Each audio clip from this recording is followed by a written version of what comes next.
This is the Bell Books and Stories podcast with me, Richard Dykstra.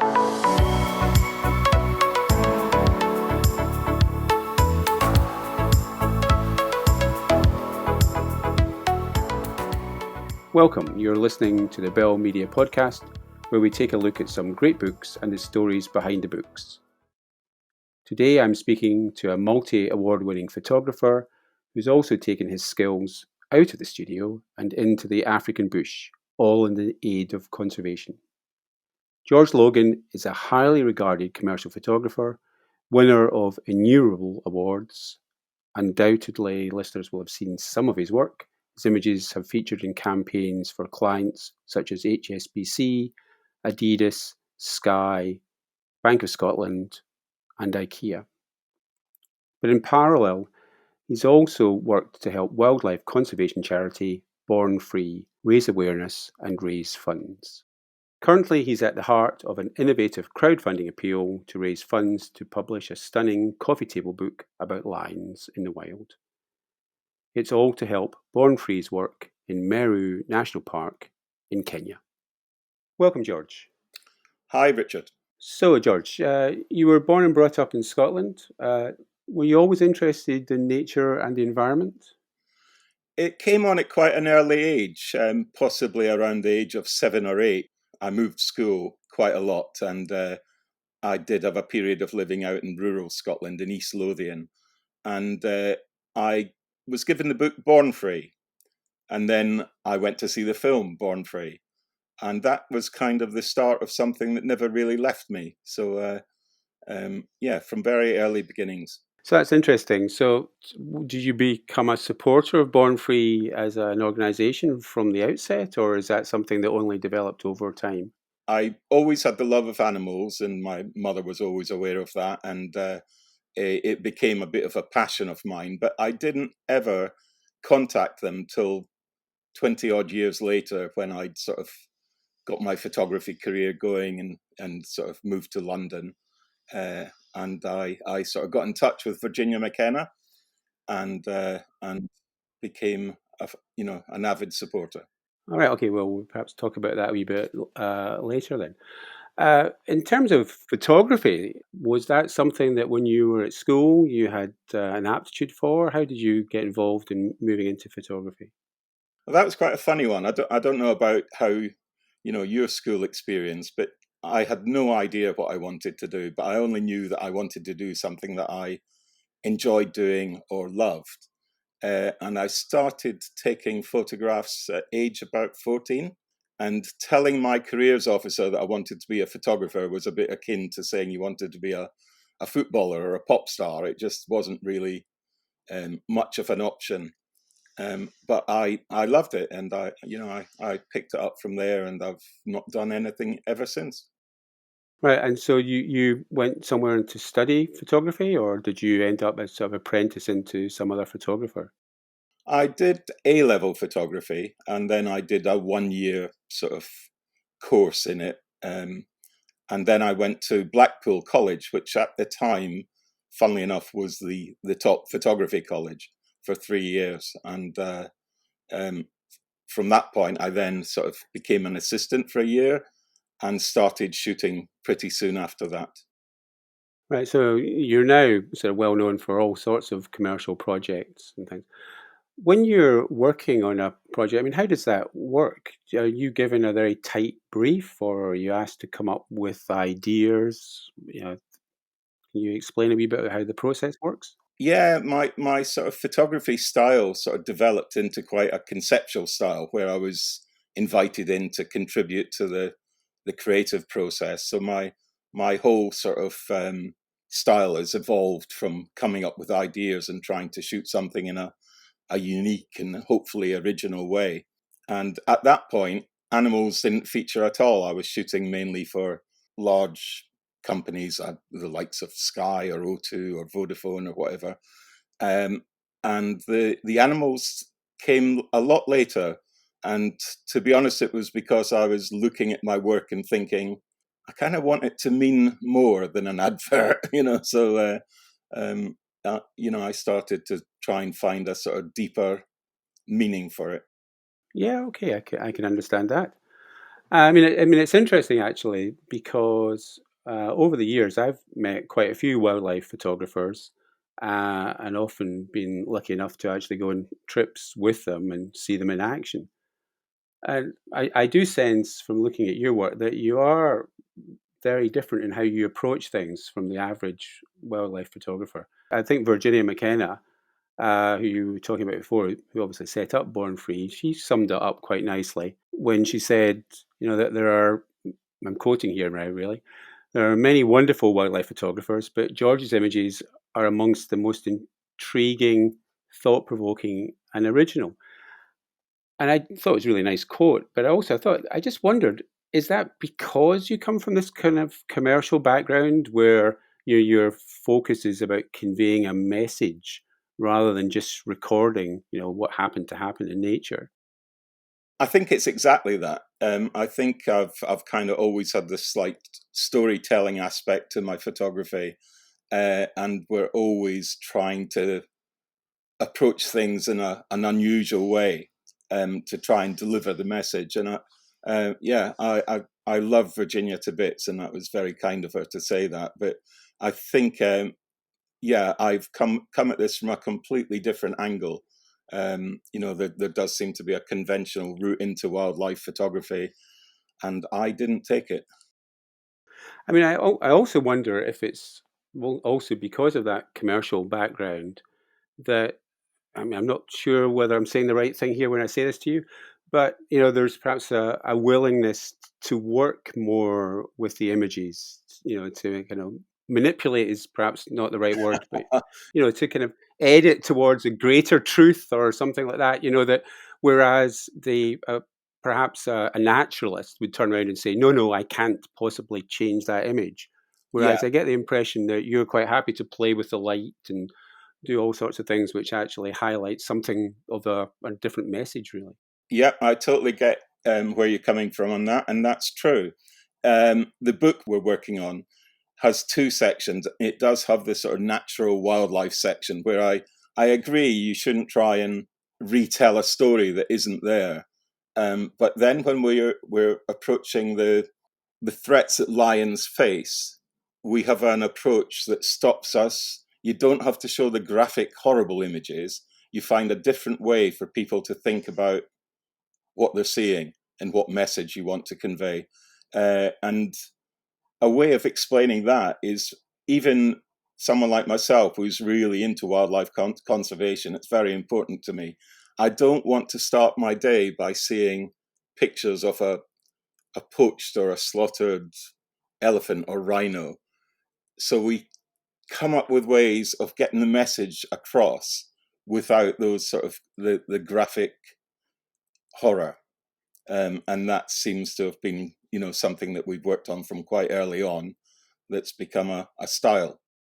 Yeah, I mean, I can also see that when you're trying to get public attention, there is that thing as well that you know that perhaps people have seen too many of these kind of similar, you know, as you say, you know, awful images really of some of the things that happen, and actually people sometimes just filter them out, switch off, whereas you're looking to get their attention and sort of bring them back into the subject in a way that they can relate with. I think that's exactly it. So with the book, so the book's called Lying Pride Before the Fall.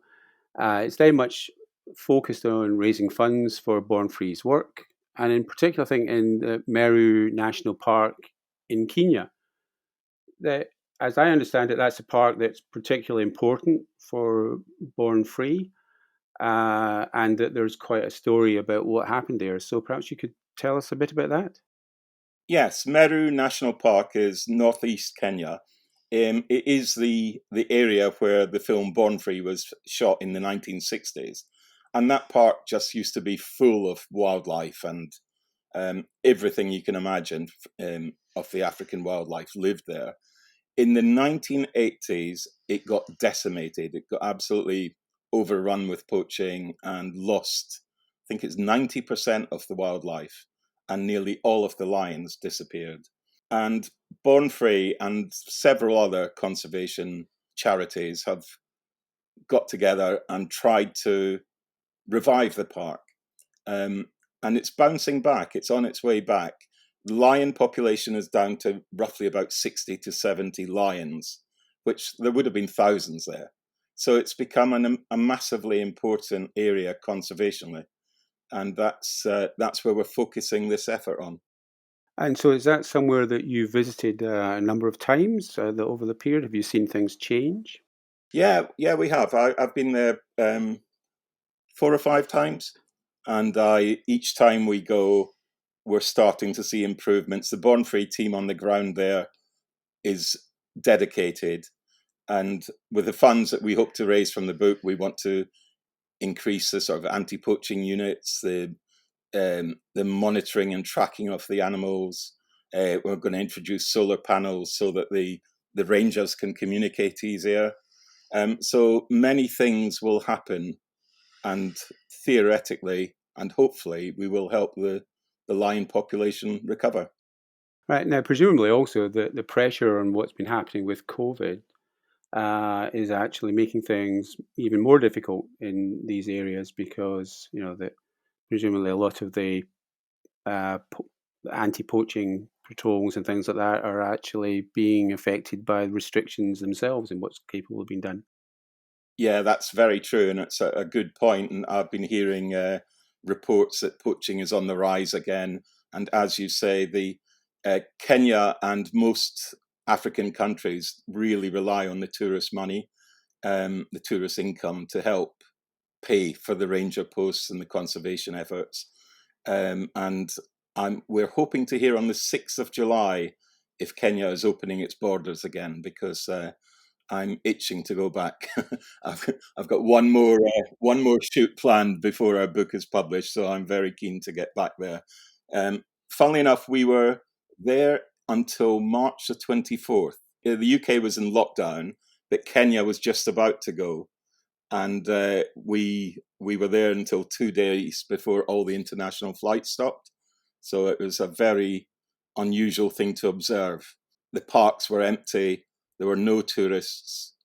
And one hilarious thing happened where we were sat having dinner, and out of the kitchen in our camp ran a hyena, straight out from the Right. kitchen, straight past our table, like bold as brass. And the message was that as soon as the people aren't there, the animals move in. That was interesting about what you were saying about tourism, that the relationship between conservation and tourism is perhaps quite complicated.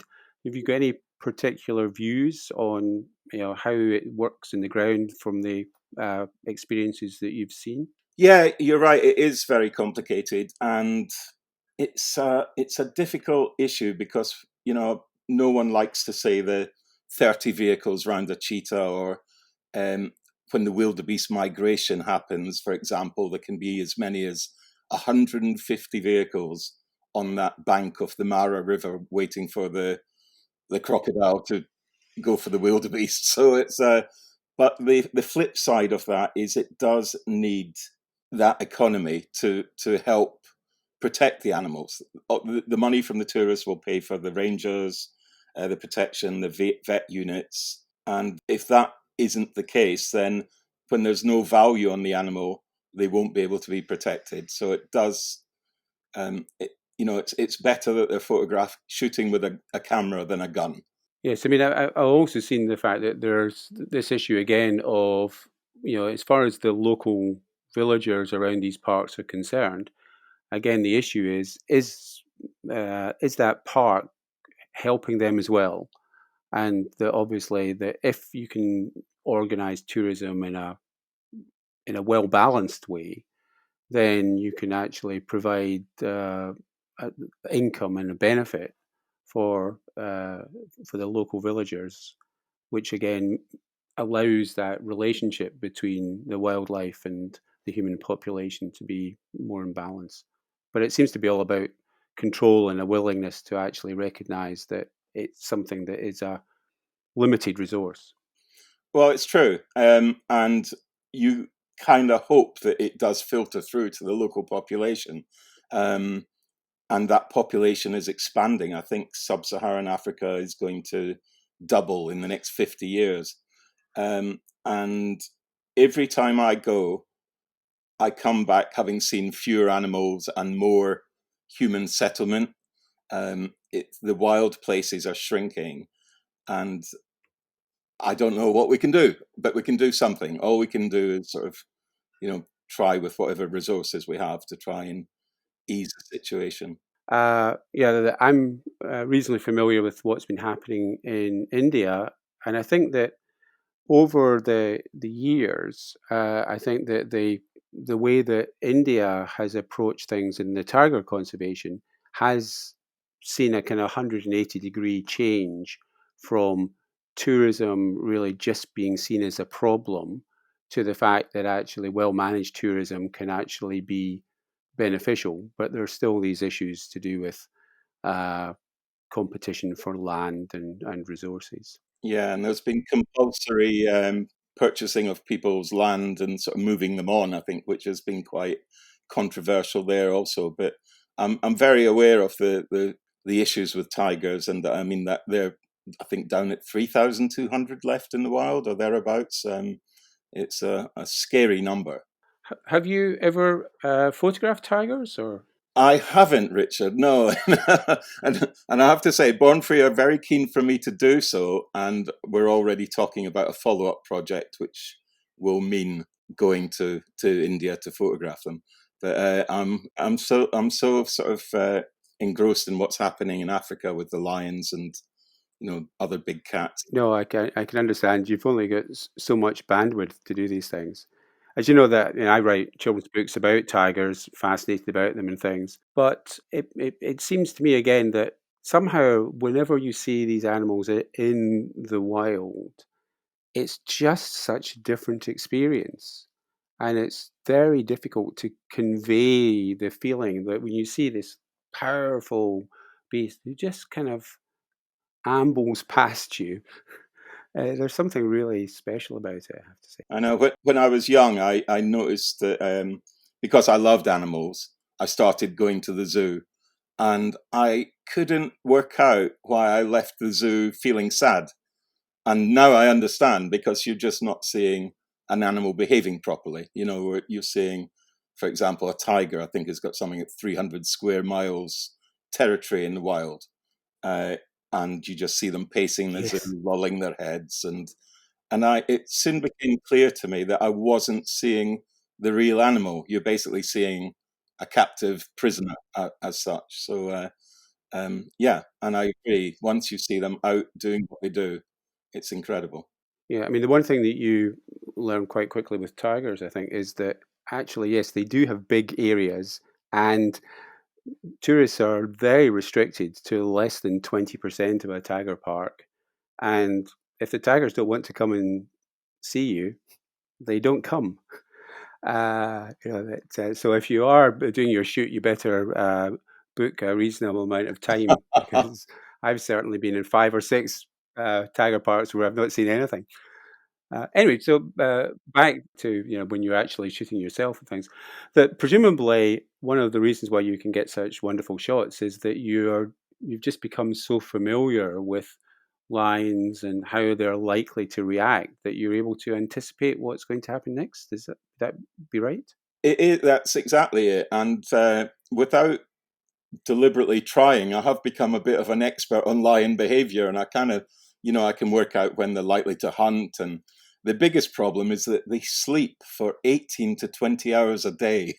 So, and I can't predict when they're going to wake up. And some days you can just be sat there thinking, oh, but then it's what they do in those 3 or 4 hours when they're awake that just make them so fascinating and spectacular to watch. So, I've got a lot of patience, or I've developed a lot of patience, and the other ridiculous thing is there are so few that we've started to know a lot of them by name. I mean, the lion population has shrunk so much. The big maned males, there are like 2,500 left in the wild. They're just on the way out. Yeah, you're in first name terms with some of them. Yes. But a bit like you say with the tigers, in certain areas of Africa, the lions are very easy in the presence of vehicles.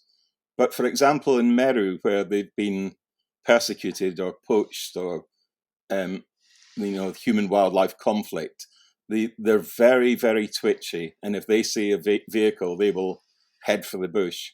And we're quite often tracking them. And the guys that we're with will go, "It's in that bush." And we're going, "Where? Can't see a thing," And they're, if they don't want to be spotted, they can disappear. So in terms of that, with tracking like that, with that a lion that probably isn't that keen on being followed, have you ever been in any frightening situations when you've been trying to take shots? Not really.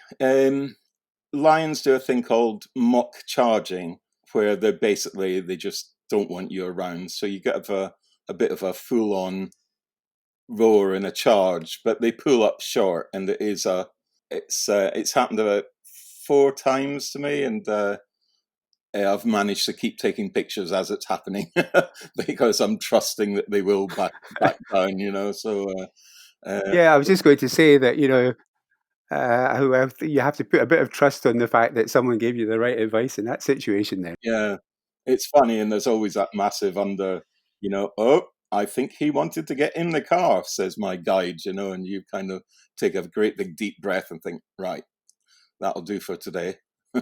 Yeah, so are there any other narrow escapes that you've had with any animals?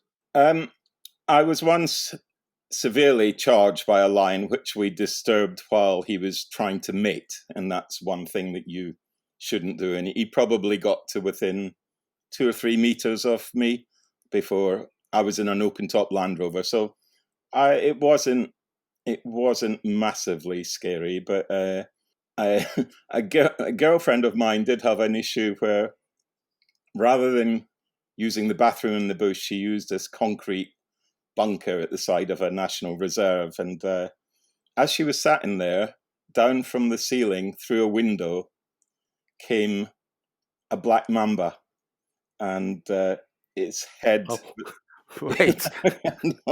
So yeah, and the head came right down in front of her face, and I think more by luck than judgment, she slammed the door into the snake, came running out, and sympathetically I asked what had happened, and then I ran in and took pictures of it. And it was only afterwards we realized that it was like one of the most lethal snakes in Africa. So had lots of scary mishaps, but always to other people. I seem to just sort of wander through. Well, I'm glad you have. Yeah. Well, so turning now to the book itself, then so you say that you're still in the middle of shooting for the book, which I suppose means that that's the kind of interesting issues to do with timescales and all that kind of stuff if you're trying to publish it. But can you tell us a bit more about how this Kickstarter appeal is working? I mean, I think just to explain to people that, as I understand it, it's a beautiful coffee table book. I mean, I've seen some of the shots that you're suggesting in it, and they are just stunning. I think it's supposed to be about 170 odd pages. Yeah. So how's it going? It's going well, and funnily enough, when you say I'm on a tight time schedule, I'm the only one that doesn't think it's finished. I'm like, I want to squeeze one more trip in, because in my head I'm thinking, well, I've never had this shot, and I need to see it, and I need to get it. And because a lot of the process is just being there when something is happening, and I know I'll get the shot, so I need to try and make that happen. And but the actual Kickstarter is going spectacularly well. I think we're on 81% of our target after 16 days, and it's running for 60 days. And we were actually slightly nervous about putting it out in this time of COVID and whatever else is going on, because we thought people's finances might be squeezed, and I could completely understand why they might not want to contribute at this time. But it's been amazing. We've just had incredible. I think there's 420 books have been ordered already in the first 2 weeks. So we're really, really pleasantly surprised. So the way that it's working is that the original appeal is to raise the money to be able to produce the book and do an initial print run, and then the books are for sale. So, is it that the Kickstarter appeal will kind of go into hopefully sort of overfunding, and then that's all going to Born Free's funds? And then what also happens with the books and when they become available? The funds will all be dedicated towards the sort of issues that we laid out in the Kickstarter. They're all going to Meru, and to boost what the team are doing there. And the more we make, the more we can do. We'll continue to sell the book. We want the book to have a lifespan, and to carry on the work that we're starting now. So it's all goes in the right direction. Yes. I think one of the things I suppose we should be saying is that that there are lots of other organizations, some very well known, large NGOs that are working in the same space as Born Free. I mean, I don't want to be too provocative on this, but is there really a space for an organization like Born Free? Well, people think that there are an army of conservationists, but my experience, there really aren't. And one example of that was one evening in 2015. I was in a vehicle, the only vehicle, watching the Marsh Pride of Lions, and they're the go-to lion pride for all BBC documentaries and all of the David Attenborough films. So the most famous lion pride in the world. And we watched them, and in the distance we could see herders illegally bringing cattle into the game reserve. And we knew that that would be a problem, because if we could see them, we knew the lions could see them. So the very next morning we went out, and sure enough, the lions were eating a cow. And we knew there'd be repercussions. And there was. And the whole pride was poisoned. 9 lions were poisoned. 2 died, including the pride lioness. And I guess the point I want to make with this is that, that was the go-to lion pride in the world, and there was no one looking after them. So they were right in the front line of human conflict. And if it can happen to them, it's happening all over Africa, and the numbers are shrinking. And we're going to lose them if we're not careful. Yes, that issue about managing conflict is actually really interesting. Because I think that a lot of people just see that the only threat really from human population is really to do with poaching, but actually a lot of it is really local villagers, farmers protecting their own livestock. And if there are ways of managing that in a way where the locals are seen to be able to benefit in some way or other or be recompensed, then probably some of these issues can be resolved and avoided. Is that the sort of thing that Born Free gets involved with? Yeah, and I think you're completely correct. And it's very easy for us to say, you must look after your predators, but we're not the ones having to live next to them. And I do feel it's slightly sometimes hypocritical, because we as Europeans, we used to have wolves and bears and all sorts, and we've kind of got rid of them. So it's a very tricky dilemma. And as you say, most people think that it's hunting or poaching that's going to do for the lion population or the big cats, but it really is much more complex than that. It's human wildlife conflict, habitat loss, and the threats are from all sides. Turning to some of the images on the book itself, there's one that you've shared in the Kickstarter appeal, which shows a lion but with wings. Yes, Which is it's a beautiful image. I mean, it's a very arresting image, but I wonder if you could explain a bit about why you did that. Yes, I worked together with an art director called Lawrence Clift on this one, and the thought behind it, the concept was, how long until they're just a myth? This, everyone knows what a lion is, but how long until we're only telling stories about them? and the trajectory of, in my lifetime, lions have dropped from 100,000 to 20,000, just in the 50 odd years. And last year, myself and my daughter sat with Sudan, who's the last male northern white rhino on earth. And, it's such a privilege to sit there with this creature like a dinosaur. And he died 2 or 3 months later. And that was the last of his kind, gone forever, extinct. And I remember at the time, it made the news for a day or a day and a half. And then the world moved on to its next crisis or next dilemma. And it just made me think, I just don't want that to be happening to lions. And people are just unaware. They're slipping under the radar. We're just down to a shockingly few amount of lions left.